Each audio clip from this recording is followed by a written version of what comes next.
الحمد لله وكفى وسلام على عباده الذين اصطفى أما بعد فقد قال الله تعالى في كلامه المجيد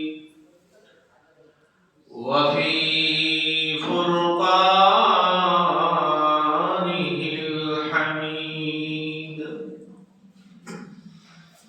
أعوذ بالله من الشيطان الرجيم بسم الله الرحمن الرحيم قل اللهم مالك الملك تؤتي الملك ممن تشاء وتنزع الملك ممن تشاء وتعز من تشاء وتذل من تشاء بيدك الخير إنك على كل شيء قدير. بارك الله لنا ولكم في القرآن العظيم ونفعنا وإياكم بالآيات والذكر الحكيم. اللهم سبحانك لا علم لنا إلا ما علمتنا إنك أنت العليم الحكيم. সকলে মহব্বতে আল্লাহ পাকের জিকির করি লা ইলাহা ইল্লাল্লাহ লা ইলাহা ইল্লাল্লাহ লা ইলাহা ইল্লাল্লাহ লা ইলাহা ইল্লাল্লাহ লা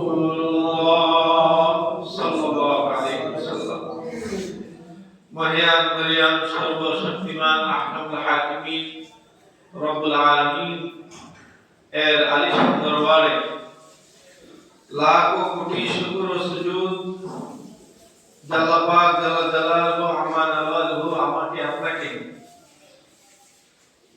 এলাকায় হাজারো মানুষ ছিল তাদের মাঝ থেকে যাচাই করে বাছাই করে হাজারো ব্যস্ততা থেকে মুক্ত করে আল্লাহর ঘরে আগে আগে আসার মতো সৌভাগ্য নসিব করেছেন। এই জন্য জবান করে অন্তরের অন্তঃস্থল থেকে আমরা সকলে শুকরিয়া আদায় করি আলহামদুলিল্লাহ।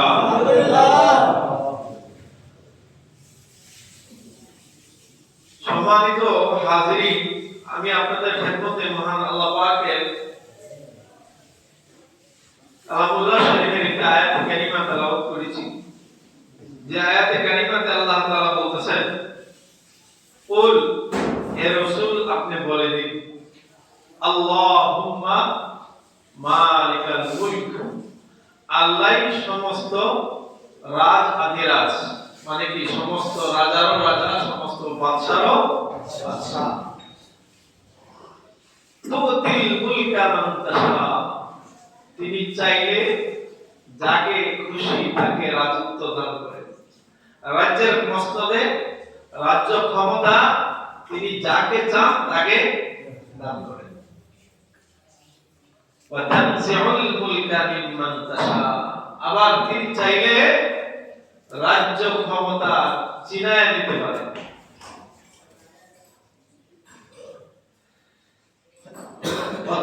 তুইজ্জু মান তাশা ওয়া তুযিল্লু মান তাশা।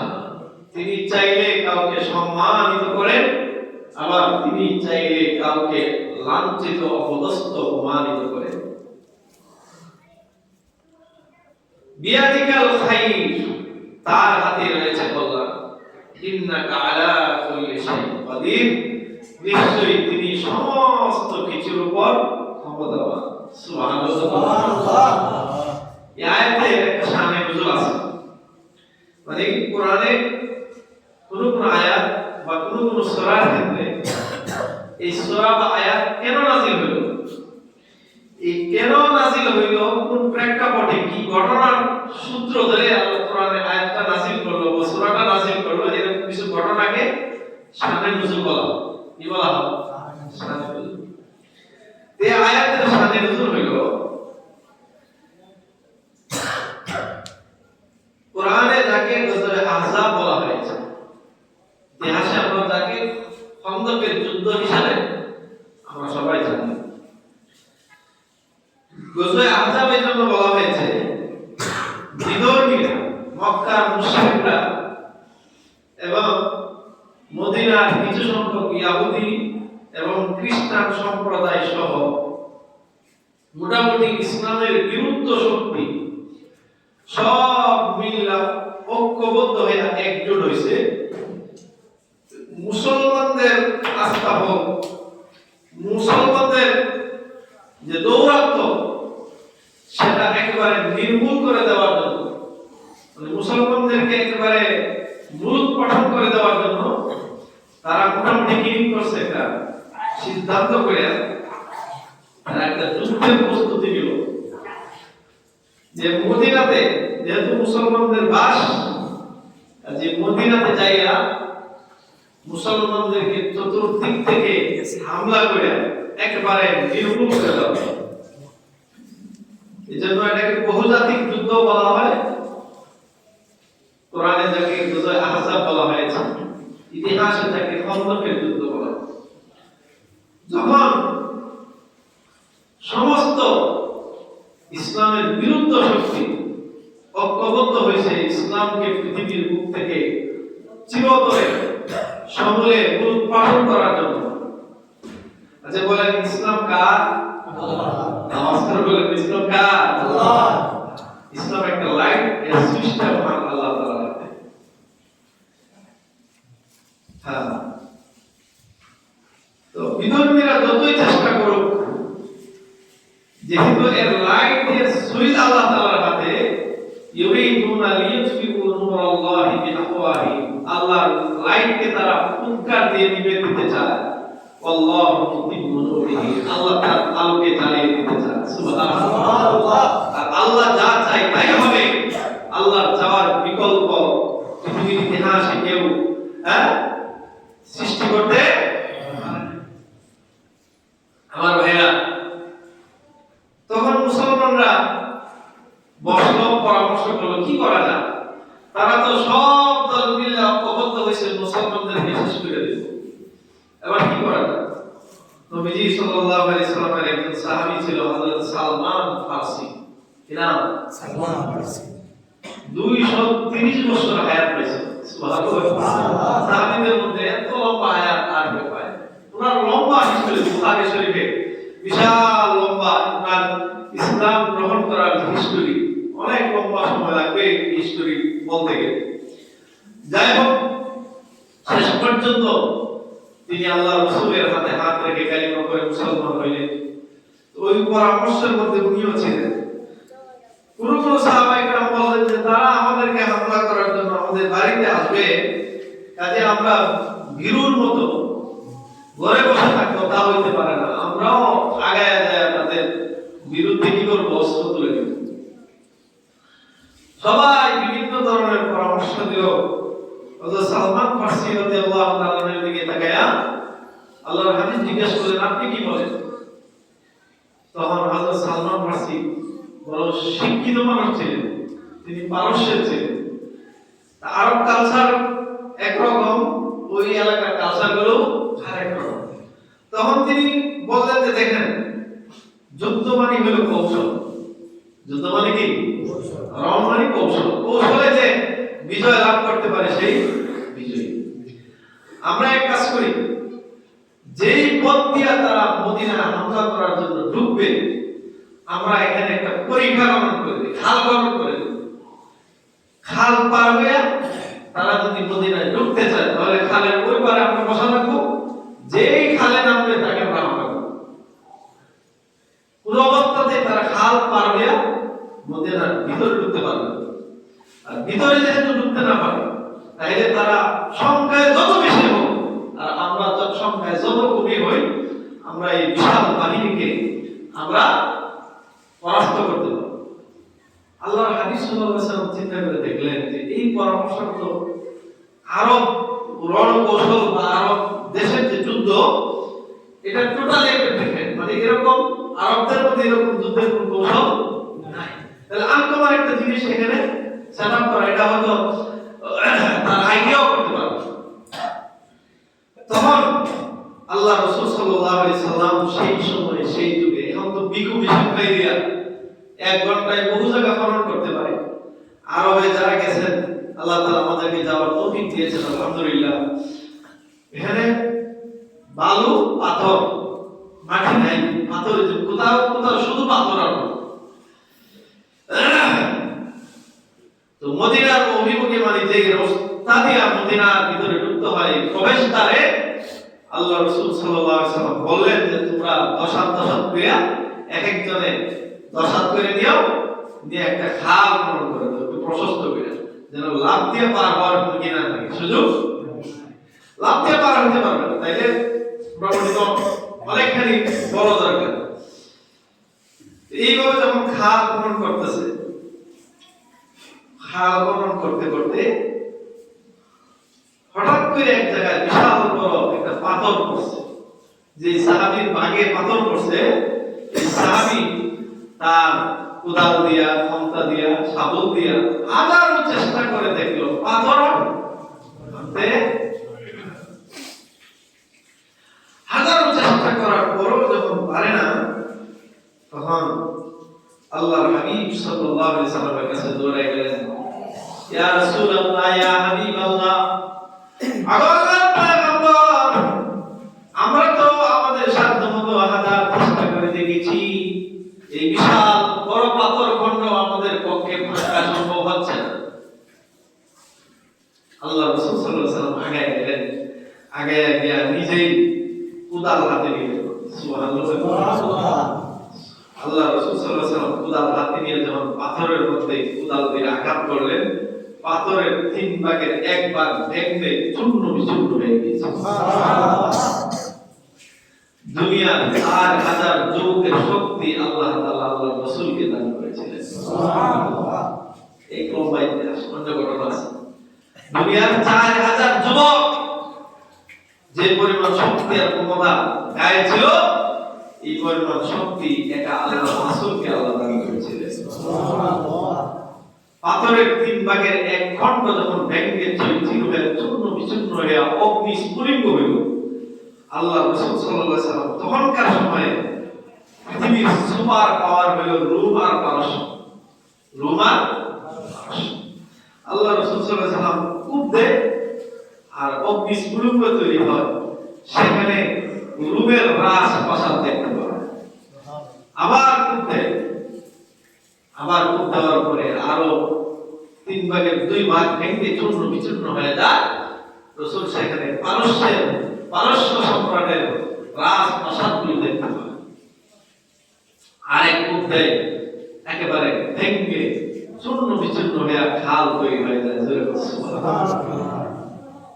তখন আল্লাহর হাবিব রাহমাতুল লিল আলামিন সাহাবীদেরকে সামনে নিয়ে আল্লাহর হাবিব সাল্লাল্লাহু আলাইহি ওয়াসাল্লাম বললেন, আমার সাহাবীরা শোনো, যদিও এই খাল খনন করতে গিয়ে তোমাদের অনেক কষ্ট হচ্ছে, অনেক কষ্ট হয়েছে, কাজা নামাজে পড়ার বিধান, এই নামাজে কাজাও পড়ন যায়, এই যুদ্ধের মধ্যে খাল খনন করতে গিয়ে নামাজ পর্যন্ত কাজা হয়েছে।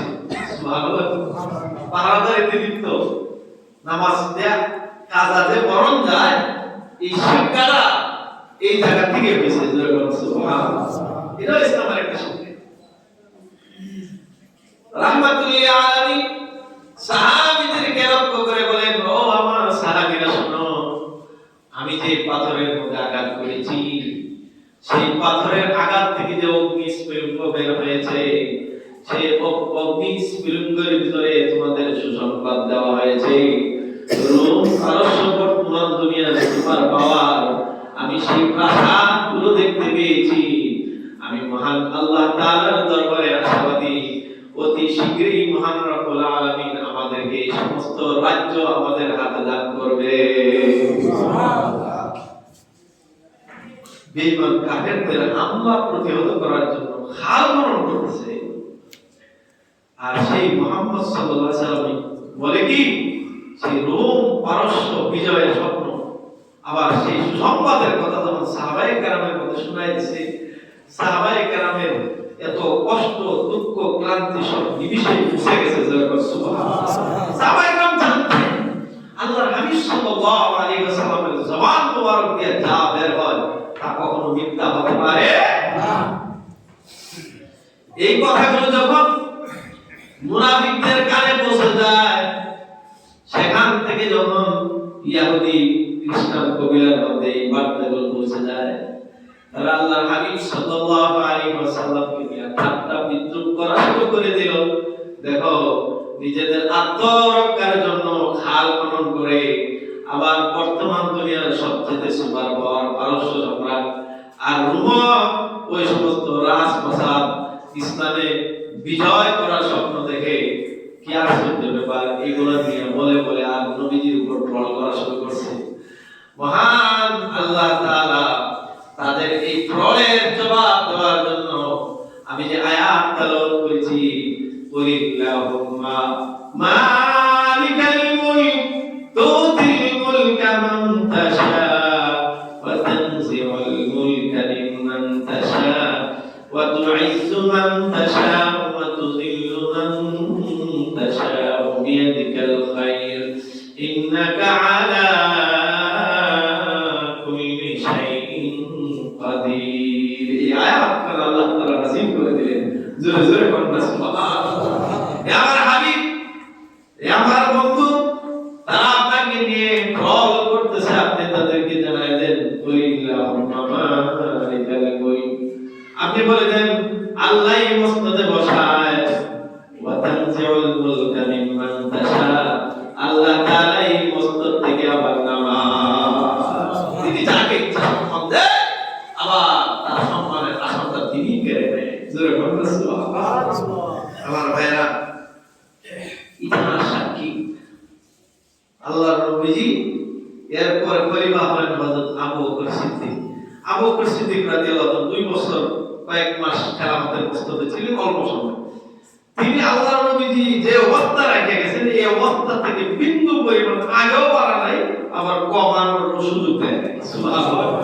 মানে নবীজির যে অবস্থা রেখে গেছেন, হযরত আমিরুল মুমিনিন হযরত আবু বকর সিদ্দিক রাদিয়াল্লাহু তাআলা আনহু খলিফাতুর রাসূলুল্লাহ, তিনি কি করলেন, আল্লাহর রাসূল যে পর্যায়ে রেখে গেছিল ওইখানে রাখেন, আগেও বলেন নাই, আবার কি মানে কমাই তো মানে ডাউন করার সুযোগ দেয়। এরপরে খলিফা হলেন খলিফাতুল মুসলিমিন আমিরুল মুমিনিন হযরত উমর ফারুক রাদিয়াল্লাহু তাআলা। উমর রাদিয়াল্লাহু তাআলার শাসন আমলে রোম পারস্য সহ অর্ধ পৃথিবী মুসলমানদের নিয়ন্ত্রণে চলে আসে। সুবহানাল্লাহ। জবাব হয়েছে, হাজার করে হয়েছে কিনা? কাজে আমার ভাইরা, কোরআনের এই যে একটা শিক্ষা পৃথিবীবাসীকে দিয়ে দিল, যে সমস্ত বাদশাকে আল্লাহ তিনি যাকে চান ক্ষমতা বসান, আবার তিনি যাকে চান ক্ষমতা থেকে নামান। এই ক্ষমতা আল্লাহর আছেনি? আছে। কি কথা আছে না নাই? নবীজির জমানা ছিল, ওমরের জমানা ছিল, এখন মনে হয় নাই। আছে? আছে। বাংলাদেশের মানুষ যদি কথা বিশ্বাস না করতে পারে, তারা কে করবে? কি বলে ঠিক না? ঠিক না? এমন একটা সময় মনে হয়েছিল আমাদের এই দেশে, স্বাধীন বাংলাদেশে আমার মনে হয় যে মরণের আগে আর কোন সরকার আর দিব এরকম আশা অনেকের ছিল না, প্রত্যাশাও ছিল না। হ্যাঁ, কে লড়াই, কে ক্ষমতা থেকে নামা। আল্লাহ তাআলা ফেরাউনের মতো লোক, নমরুদের মতো লোক, এগুলা তো এর সামনে কিছুই না। নমরুদ আর ফেরাউন যে বড় বাদশা ছিল, আরে নমরুদ সারা পৃথিবী শাসন করছে। বাংলাদেশ না, শুধু ভারত না, এশিয়া না, শুধু ইউরোপ না, নমরুদ ছিল সারা পৃথিবীর বাদশা। চারজন মানুষ এক যুগে সারা পৃথিবী শাসন করছে। কয়জন? এর মধ্যে একজন হলো নমরুদ, একজন কি আর একজন হলো বুখতে নসর। এই দুইজন ছিল বেঈমান। একজন হলো নমরুদ, আরেকজন হলো বুখতে নসর। আর দুইজন ব্যক্তি ছিল ইমানদার, যারা এক যুগে সারা পৃথিবী শাসন করেছেন। এর মধ্যে একজন হইল হযরতে যুলকারনাইন। শাহ সিকান্দার রুমি ইতিহাসে তাকে বলা হয় যুলকারনাইন। সূরা কাহফে তার নাম আছে কি? যুলকারনাইন। আরেকজন বাদশা হলো, যিনি নবীও ছিল, বাদশাও ছিল। সুবহানাল্লাহ। ওনার বাবা তিনিও নবী ছিল, আবার বাদশা ছিল। তিনি হলেন হযরতে সুলাইমান আলাইহিস সালাতু ওয়াসসালাম। তিনি আল্লাহর কাছ থেকে চেয়ে নিয়েছিলেন, আল্লাহ তুমি যে আমাকে বাদশা বানাওনি, তাহলে আমাকে এমন বাদশাহী দিও, এরকম বাদশাহী যেন কিয়ামতের আগে আর কেউ না পায়। সুবহানাল্লাহ। আলাম ইয়ানবাগি লিআহাদ, এমন বাদশাহী আল্লাহর কাছে চাইছিল, আল্লাহ তাআলা এমন বাদশাহী দিয়েছিল। সুবহানাল্লাহি ওয়া বিহামদিহি। এখনকার দেশের বাদশাদের কথা নিজেদের মন্ত্রী মিনিস্টারই শুনে না, জোরে বলতো সুযোগ মতো ভাই সুতাবিনা করার অবস্থায় থাকে। কি বলে ঠিক না? ঠিক না? হ্যাঁ, আমার ভাইরা আমাদের দেশে শাসন করছে শেখ হাসিনা 15 বছর। তো 15 বছর শাসন করার পর উন্নয়ন করছে, অনেক কিছু করছে।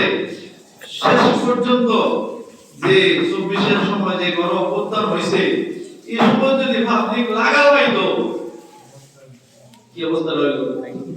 কি বলে? যদি লাগাও পাইতো অবস্থা থাকতো না? টাইম না ছেড়ে খাই দিল। আমার ভাইরা, হযরত সুলাইমান আলাইহিস সালাতু ওয়াস সালাম কে আল্লাহ তাআলা এমন বড় বাদশাহী দান করেছিলেন, ওনার রাজ্য পরিচালনা করার জন্য মহান আল্লাহ তাআলা একটা কুদরতি সিংহাসন দিয়েছিল। যে সিংহাসনটার ভিতরে অনেক মত আছে, তাফসীরের কিতাবের মধ্যে পাওয়া যায়, প্রায় 6 লক্ষ আসন বিশিষ্ট একটা সিংহাসন দান করেছিলেন। সুবহানাল্লাহ। 6 লক্ষ আসন যদি একটা সিংহাসনে থাকে, তো বিশাল বড় হইল। সুবহানাল্লাহ। এর ভিতরে মন্ত্রী মিনিস্টাররা বসা থাকতো, পয়গম্বর সুলাইমানও থাকতো। সুলাইমান আলাইহিস সালাতু ওয়াস সালাম কোথাও যাওয়ার প্রয়োজন হলে বাতাসকে হুকুম দিত, বাতাসে আমাকে এখন ঢাকা সরোয়ার্দী উদ্যানে যেতে হবে। সঙ্গে সঙ্গে বাতাস একটা ঝাঁক নিবে। কোনো বিমান নাই, কোনো পাইলট নাই, কোনো ইঞ্জিন নাই, সুবহানাল্লাহ, কোনো তেল মোবিল নাই, ল্যান্ড করার জন্য কোনো এয়ারপোর্ট নাই, কোনো সিকিউরিটি ফোর্স, হ্যাঁ কত কিছুতে লাগে। কি বলে ঠিক না? ঠিক না? কিচ্ছু নাই।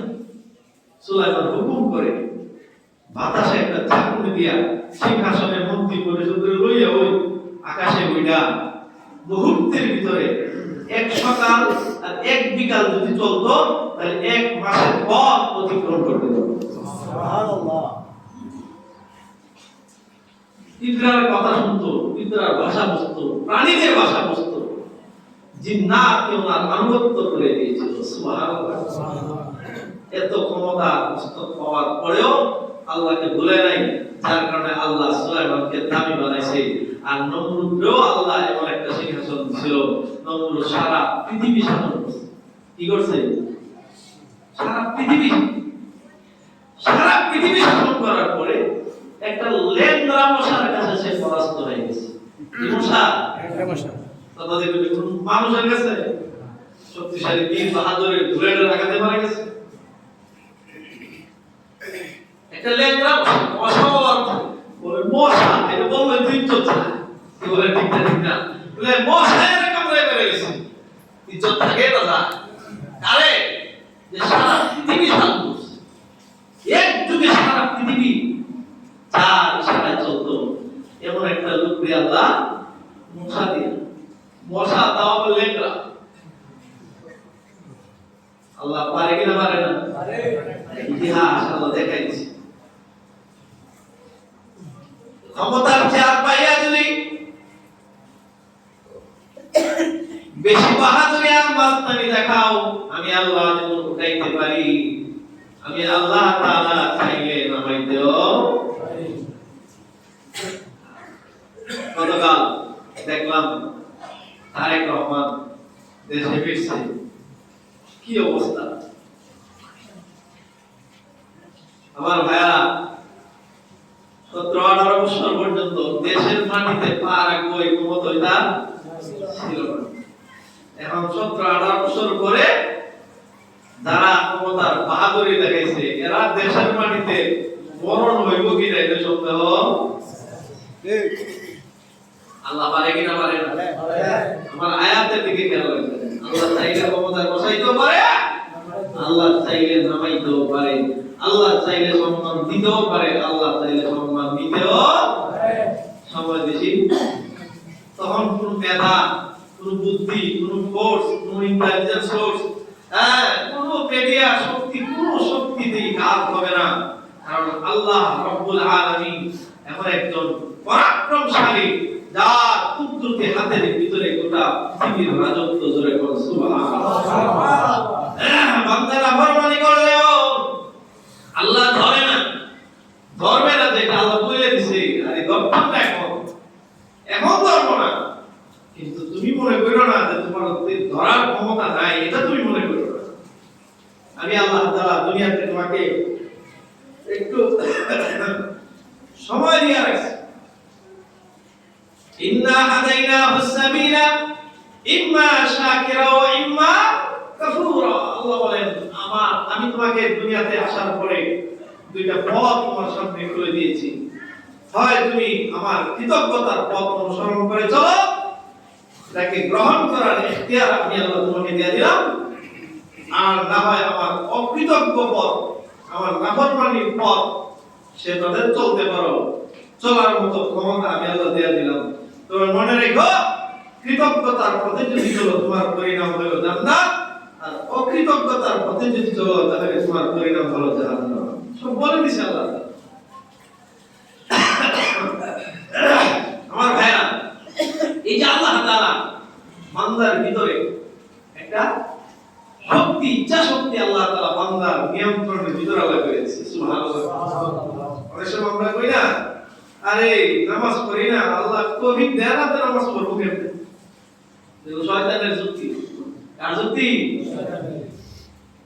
তুই গুনাহ করতেছস নামাজ দেশ রাখতেছস এটা গুনাহ করতেছস তুই গুনাহ করার তৌফিক আল্লাহ দিয়েছে তোর নামাজ পড়ার তৌফিক আল্লাহ দিয়েছে না হ্যাঁ আমার ভাই আল্লাহ রাব্বুল আলামিন এই সক্ষমতা আল্লাহ তাআলা মানুষের ভিতরে দান করছে চাইলে নেক কাজ করতে পারো চাইলে গুনাহ কাজ করতে পারো এই ক্ষমতা আমি আল্লাহ এইজন্য এগুলো দেখার দ্বারা আমাদের সবক নিতে হবে সম্মান আল্লাহ দেয় আবার সম্মান আল্লাহ দেয় আমার ভাইরা তাই আমাদের জীবন পরিচালনা করার ক্ষেত্রে ব্যক্তি বিশেষ আপনি যদি পরিবারের কর্তা হন তাহলে আপনি পরিবারের নেতা আপনি যদি সমাজের কর্তা হন সমাজের নেতা আপনি যদি একটা ওয়ার্ডের কর্তা হন তাহলে আপনি একটা মেম্বার আপনি যদি একটা ইউনিয়নের কর্তা হন তাহলে আপনি একটা চেয়ারম্যান আপনি যদি একটা উপজেলার দায়িত্ব হন তাহলে উপজেলা চেয়ারম্যান আপনি যদি একটা আপনার এমপির দায়িত্ব এরিয়াতে করেন তাহলে আপনি একজন এমপি বা মন্ত্রী যার যার ব্যক্তি বিশেষ ক্ষমতার যার যার জায়গা থেকে আপনি আপনার ক্ষমতা পাইয়া ফ্যামিলিতে জুলুম করে আপনি আপনার ক্ষমতা পাইয়া সমাজে জুলুম করে আপনি আপনার ক্ষমতা পাইয়া ওয়ার্ডে জুলুম করেন আপনি আপনার ক্ষমতা পাইয়া এলাকাতে জুলুম করেন শোষণ করেন নির্যাতন করেন নিপীড়ন করেন মনে রাখবেন, আলা কুল্লুকুম রাইন, আল্লাহর হাবিব বলে দিয়েছেন প্রত্যেকটা মানুষই দায়িত্বশীল। আলা কুল্লুকুম রাইন ওয়া কুল্লুকুম মাসউলুন আন রাইয়াতিহি। মহান আল্লাহর পক্ষ থেকে যাকে যে দায়িত্ব দেওয়া হয়েছে প্রত্যেকটা দায়িত্বের আল্লাহ তাআলা হিসাব নেবেন। জুলুম করবেন আর মাধ্যম ব্যক্তির আল্লাহর আরশ পর্যন্ত পৌঁছে যায় কোন পর্দা ছাড়া। সুবহানাল্লাহ। চালায় দেয় যেদিকে লাগবে চালায় দেয়। এই জন্য কোন অবস্থায় মানুষের উপর জুলুম। আল্লাহ রাব্বুল আলামিন আমাদেরকে ন্যায় ও ইনসাফের পথে, ন্যায় ও কল্যাণের পথে, হেদায়েতের পথে চলার তৌফিক দান করুন। সকলে বলি আমিন। আমার ভাইরা, আমাদের